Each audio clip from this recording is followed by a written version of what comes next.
Nanatsu no Taizai é um anime que eu só tomei conhecimento quando foi lançado na Netflix pela primeira vez, então eu logo fui assistir a primeira temporada e, sinceramente, eu gostei bastante. O anime era dirigido por Tensai Okamura. Tensai já era conhecido na indústria dos animes porque ele foi o diretor de Ao no Exorcist, mas ele também trabalhou em muitos outros animes populares. Ele fez storyboard para Cowboy Bebop e também foi responsável por alguns episódios pela animação, né, principal de alguns episódios de Evangelho. Ele também foi um dos diretores de um filme chamado Memories, que abrange 3 curtas completamente diferentes e que é muito bem animado.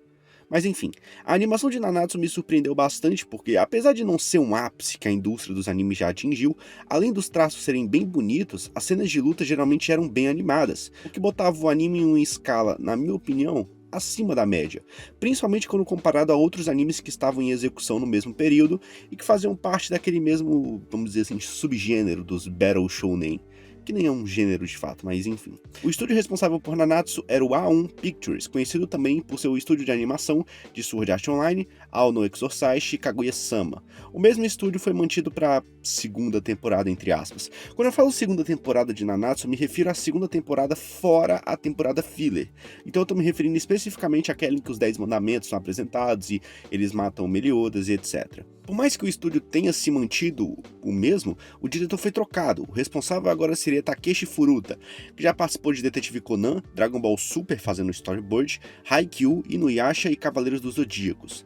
Na minha opinião, a animação continua em um nível próximo da primeira temporada. Em alguns pontos da luta, o traço fica menos detalhado, mas mesmo assim continua definitivamente muito bom, pelo menos acima da média.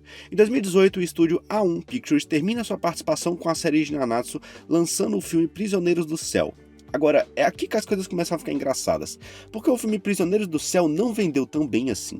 Não só comercialmente falando, como em crítica também, o filme era bem sem graça. Era muito bem animado de fato, mas não foi o suficiente. Então foi aí que a Aniplex, que é a empresa mãe da A1, que também é controlada pela Sony, decidiu sair da franquia Nanatsu, mas originalmente eles estavam sendo cotados para animar a terceira temporada. Provavelmente o que seria a mais aguardada pelos fãs por causa de um momento em específico bem importante, que eu volto a falar um pouco mais tarde. Com a saída da A1 do projeto, os produtores do anime precisavam entregar a bucha para algum outro estúdio. O problema é que na época, a maioria dos estúdios já estavam ocupados com seus animes sendo produzidos. Eles não poderiam abandonar seus projetos por causa de Nanatsu no Taizai. Então, o único estúdio que aceitou esse presente de grego foi o estúdio Jin. O estúdio Jin é mais conhecido por ter feito uma versão de Fate Stay Night. Agora olha, eu nunca assisti Fate, mas olhando na internet, constantemente você nota que a maior parte das pessoas parece preferir a versão feita anos depois pela Ufotable. Não só pela animação, que é obviamente bem melhor, já que a gente tá falando da Ufotable, mas também porque a versão do estúdio Jin tem uma história mais bagunçada e mistura um monte de coisas. Então, o desastre com Nanatsu no Taizai já era levemente prenunciado. Pior ainda era que eles teriam pouquíssimo tempo para preparar tudo, já que geralmente animes têm um tempo de produção de anos, o que não seria o caso de Nanatsu. Mas agora talvez você se pergunte, ok, eles lançaram o anime em outubro de 2019, por que exatamente eles não esperaram mais 1 ou 2 anos para lançar algo que fosse realmente de qualidade?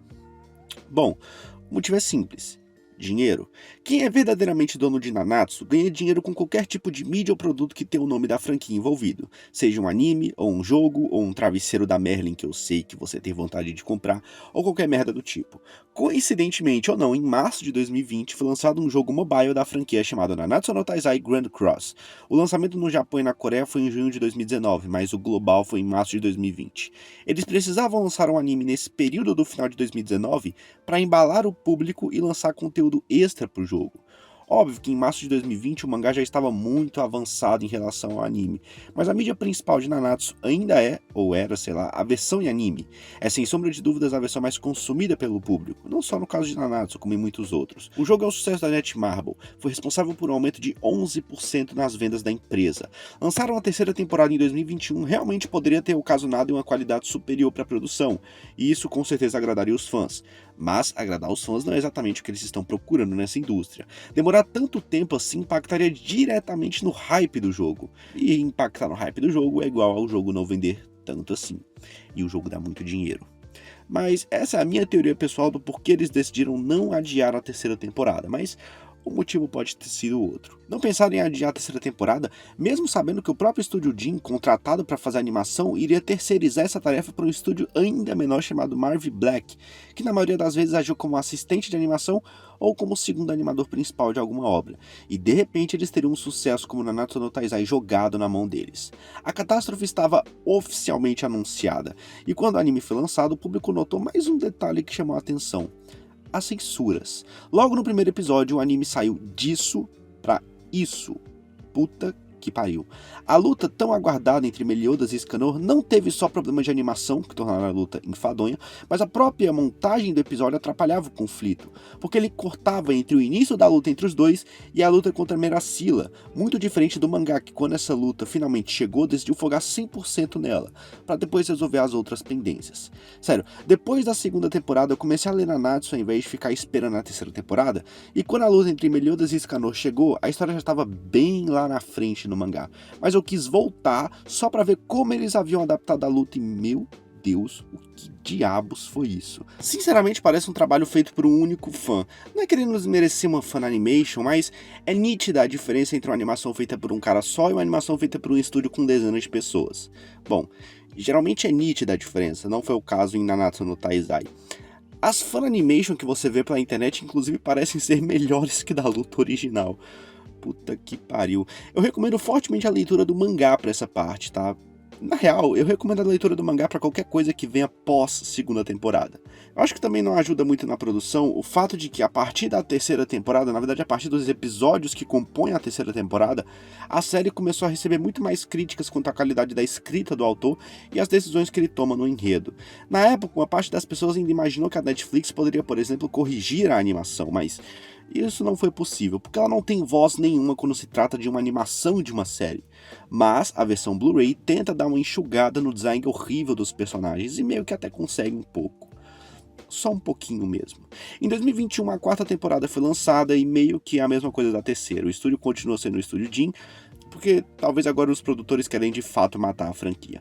E os mesmos problemas de sempre, tirando que a animação é melhor que da terceira temporada, mas continua sendo bem pior que da primeira e da segunda. Ao ponto de que a cena mais triste dessa quarta temporada, que eu não vou spoiler qual é só tosca. Mais uma vez, o mangá faz um trabalho bem melhor com ela.